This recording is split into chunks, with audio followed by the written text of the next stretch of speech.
65-68 kilo ഉണ്ടായിരുന്നു ഞാൻ. കഷ്ടപ്പെട്ട് ഡയറ്റ് ചെയ്തുണ്ടാക്കിയ കോലാട്ടോ ഇത്. ഒന്ന് പ്രഗ്നൻ്റ് ആയതോടുകൂടി കോലം എല്ലാം മാറി. വെയിറ്റ് കൂടി, അതിലുപരി പിഗ്മെൻറ്റേഷൻ വന്നു. ആകെ ഒരു കോലം. മുഖത്തെല്ലാം ഡാർക്ക് സ്പോട്ട്സ് വന്നു. പ്രൈവറ്റ് പാർട്സ് അണ്ടർആംസ് എല്ലാം ഡാർക്കറായി. പോകുന്നവരും വരുന്നവരും നാട്ടുകാരും എല്ലാം കുട്ടി പ്രഗ്നൻ്റ് ആണെന്ന് പോലും മനസ്സിലാക്കാതെ അയ്യോ കറുത്തു പോയല്ലോ എന്ന് ചോദിക്കാൻ തുടങ്ങി. എന്നാൽ എൻ്റെ ഡെലിവറി കഴിഞ്ഞ് ഞാൻ ഇങ്ങനെ മാറിട്ടോ. ഏകദേശം 1 മന്ത് അത്ര എടുത്തുള്ളൂ ഞാനിങ്ങനെ ചേഞ്ച് ആവാൻ. ഫസ്റ്റ് നമ്മൾ മനസ്സിലാക്കേണ്ടത് ഇതെല്ലാം ഹോർമോൺ ചേഞ്ച് ആണ്.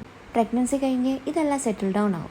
എന്നാലും പെട്ടെന്നുള്ള എൻ്റെ ഫേസ് ആൻഡ് ബോഡീസിൻ്റെ റിക്കവറിക്ക് വേണ്ടി ഞാൻ യൂസ് ചെയ്ത പ്രൊഡക്റ്റാട്ടോ ഞാൻ താഴെ മെൻഷൻ ചെയ്തിരിക്കുന്നത്. മിക്കവർക്കും ഒരു പരിധി വരെ ഹോർമോൺസ് ഒക്കെ സെറ്റിൽ ഡൗൺ ആകുമ്പോൾ തന്നെ ഇതൊക്കെ റിക്കവർ ആവും. എന്നെ റിക്കവറിക്ക് വേണ്ടി ഹെൽപ്പ് ചെയ്ത പ്രൊഡക്റ്റാട്ടോ ഞാൻ ഈ വീഡിയോയിൽ ആഡ് ചെയ്തിരിക്കുന്നത്. ധന്വന്തരം തൈലം ഞാൻ പ്രഗ്നൻസിക്ക് മുമ്പ് യൂസ് ചെയ്തിരുന്നത്. അതേപോലെ തന്നെ ധന്വന്തരം കുഴമ്പ് വേദഗുളിയുടെ കൂടെയും. മുഖത്തിന് വേണ്ടി ഞാൻ കുങ്കുമാതി തൈലം യൂസ് ചെയ്തിരുന്നത്. എല്ലാം കോട്ടക്കലിൻ്റെ പ്രൊഡക്റ്റാണ്. എല്ലാത്തിൻ്റെ റേറ്റ് ഒരു 600 വരുന്നത്. അപ്പോൾ നിങ്ങളും ട്രൈ ചെയ്യൂ. ബൈ.